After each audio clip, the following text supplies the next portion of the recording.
आई हैं श्रीलंका से, उनका तो 1 से 3 का प्रारंभ है, जिसको अधिवास बोलते हैं प्रोग्राम का। तो उन्होंने अधिवास शुरू करेंगी, कुछ भजन होगा, कीर्तन होगा। इसके बाद दूसरे दिन 4:30 बजे मंगल आरती होती है। भगवान जब सज जाते हैं फूलों से, बहुत बाहर से हमारे सजाने वाले लोग थाईलैंड कहाँ कहाँ से फूल लाए हैं, तो बहुत सुंदर तरीके से सजाया भी जाएगा। 7:15 बजे से दर्शन शुरू होगा। 26 तारीख को पूरा दिन चलेगा, अनवरत, बंद नहीं होगा, और 2 बजे रात तक मंदिर दर्शन होंगे लोगों का।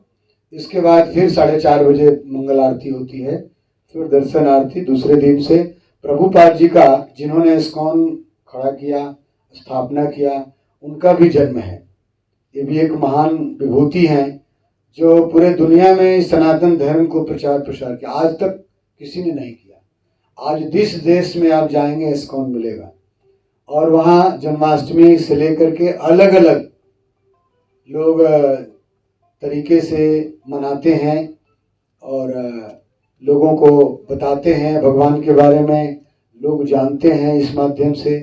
केवल भारत में ही नहीं, केवल बिहार में ही नहीं, पूरे दुनिया में कृष्ण भावना ने इस कृष्ण भावना का प्रचार किया है, जिससे लोग अपने मनुष्य धर्म, जीवन धर्म, जिसको बोलते हैं सनातन धर्म का ख्याल रखते हुए अपने जीवन को सार्थक करने में उनको मदद मिलती है। तो उनकी विजन 12 बजे दिन में 27 तारीख को, तो हमारे जितने भक्तगण आते हैं यहाँ पर, जशोगान होता है, और जितने लोग आते हैं सबको प्रसाद की व्यवस्था रहती है। हरे Krishna. Major Veronica Dasanayak from Sri Lanka. I am a Kathak dancer in Sri Lanka. मैं इस्कॉन के साथ मेरा बहुत अच्छा रिश्ता है। अब 10 साल से पहले 2014 में इस्कॉन पे मैं आया है मेरा पूरा टीम के साथ। मैं कृष्ण जी के ऊपर एक डांस ड्रामा किया था, माधुर कृष्णा। तो 10 साल बाद मैं फिर से प्रभु की सेवा में आई हूँ। इस बार मेरा सोलो परफॉर्मेंस होगा कथक डांस के ऊपर। या उस दिन जन्माष्टमी का दिन है, तो भगवान कृष्ण जी के ऊपर मेरा प्रस्तुति होगी कथक डांस की। पहले कृष्ण वंदना होगी, उसके बाद कथक डांस का 3 ताल में कुछ परने टुकड़े जो क्लासिक डांस हो गया। उसके बाद अंतिम प्रस्तुति मेरा हो गया बिहारी को अपने बस कर पाओ। इसमें मैं और मेरी साथ सती भी है, हम दोनों का डुएट होगा। इसमें भगवान कृष्ण जी के ऊपर जो कुछ बैले टाइप का डांस होगा, इसमें एक्सप्रेशंस, भाव, अभिनय और नाट्य, ये सारे चीज़ को मिलाकर अंतिम प्रस्तुति, बहुत सुंदर प्रस्तुति आपको देखने को मिलेंगे। तो मेरे बारे में हम बताएं तो अभी श्रीलंका में I am a major in Sri Lanka army dancing troupe. सबसे अच्छी कारण ये है, मैं 2002 में ICCR स्कॉलरशिप के द्वारा बात करने लखनऊ यूनिवर्सिटी में मेरा प्रथमा बैचलर ऑफ परफॉर्मिंग आर्ट्स किया है। उसके साथ साथ पंडित अर्जुन मिश्रा जी से जो पारंपरिक कथक नृत्य सीखा और आर्टिस्ट के लिए मैंने उसके पास मेरा डांस सीख लिया था। उसके बाद में श्रीलंका पहुंचने के बाद visual and performing arts university में लेक्चरर बनी ही कथक डांस की।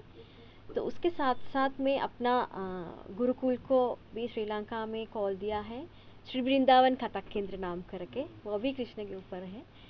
तो वहीं पे गुरु शिष्य परंपरा क्रमवेद में कथक डांस सीखा जाता है। श्रीलंका में बहुत सारे बच्चे हैं, और यूनिवर्सिटी को भी कथक डांस को मैंने इंट्रोड्यूस किया है।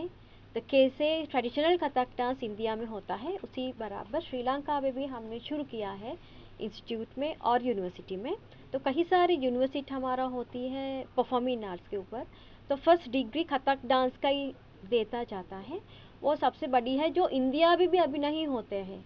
मैंने ढूंढा तो मास्टर्स PhD का भी कथक डांस के जो व्याप्ति आते उसको नहीं मिलता है, लेकिन वो नहीं मिलता है इंडिया में, वो चीज़ श्रीलंका में भी मिलते हैं। मेरा एक सवाल ये कि आप कोलंबो में हैं जी। I think you might be बौद्ध और जी हिंदू। जी तो कोई दिक्कत नहीं हुई, जैसे आप प्रैक्टिस करती हैं जी भगवान कृष्ण की, आप उपासक जी हैं, जी कोई दिक्कत नहीं हुई यहाँ पे आपको? नहीं, क्योंकि कलाकार हूँ मैं खुद, और जो कथक में हम करते हैं कृष्ण जी के ऊपर ही करते, सारे जो टुकड़े परन सभी चीज़ कृष्ण जी के ऊपर ही करते। तो कृष्ण जी को रोज हम लोग पूजा करते हैं। बुद्धिस्ट तो हो लेकिन इसका कोई प्रॉब्लम नहीं है। तो बुद्ध भी भगवान कृष्ण की एक अवतार होती है, तो दशवनियों बोला जाता है। ये सब जुड़ा हुआ है, कला तो हर जगह जुड़ा हुआ है। तो कथक ऐसी चीज़ है, यहाँ से इसी पे जो हमारे अंदर का जो भावना है, वो मन की बात है, वो कला के ऊपर हम बाहर निकल आते हैं। तो सबसे अच्छी बात ये है जो इंडिया से हम लेकर गए कला, सांस्कृतिक, भाषा और आर्ट, तो सारे चीज़ ने श्रीलंका में फैला दिया है। सबसे बड़ी बात है मैं श्रीलंका और इंडिया के लिए एक रास्ता बना दिया, और इतनी लोग इंडियन आर्ट को, इंडियन डांस को पसंद करते हैं। तो मैंने बहुत सारे परफॉर्मेंस श्रीलंका में किया और इंडिया से भी बाहर किया है। तो जो आप लोग का जो आर्ट है, तो मैंने एक आर्ट एम्बेसी जैसे हर जगह फैला दिया है। सबसे बड़ी बात ये है जो इंडियन आर्मी फोर्सेस होते हैं, तो आर्मी में खाली इधर बैंड होते लेकिन डांस टीम नहीं है। तो श्रीलंका में आर्मी डांस टीम है। तो उस डांस टीम के अंदर मैं इंडियन आर्ट्स को, इंडियन डांस डिपार्टमेंट मैंने जाकर 2017 में खोला गया है। मैं अभी डांस डिपार्टमेंट का हेड बनी हूँ। मैं मेजर हूँ श्रीलंका का। तो ये मैसेज मुझे देना है क्योंकि इंडियन आर्ट को श्रीलंकन फोर्सेस में पहली बार, वो मैं सोचे दुनिया में कहीं भी फोर्सेस में नहीं है, जो मैं श्रीलंका जाकर कर रही हूँ। इंडियन आर्ट को श्रीलंकन फोर्सेस में हमने एडप्ट किया है, और बहुत बढ़िया डांस, इंडियन डांस ग्रुप मैंने तैयार करके रखा है। सोच रही हूँ अगले साल में वही पूरा टीम यही इस्कॉन पे भी ले आए, और भी इंडियन लोग को देखना मिलेंगे। तो हम भगवान से विश करती हूँ जो यहाँ से लेकर गया आर्ट, श्रीलंका से बनाया और वापस वहाँ पर आकर दिखा सकते हैं। इनका 25 तारीख को कार्यक्रम है, 1 बजे से 3 बजे।